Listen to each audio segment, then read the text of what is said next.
En el Día Internacional contra el Cambio Climático, Grupo Piñero reafirma su compromiso con el futuro de la Riviera Maya. Este gigante turístico lanzó el movimiento Somos Ecoístas, una iniciativa que nos invita a cuidar la naturaleza como nos cuidamos a nosotros mismos.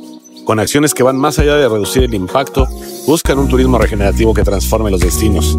Gracias a proyectos clave en la Riviera Maya, la región se consolida no solo como un sitio de inversión, sino como un motor vital para la sostenibilidad ambiental.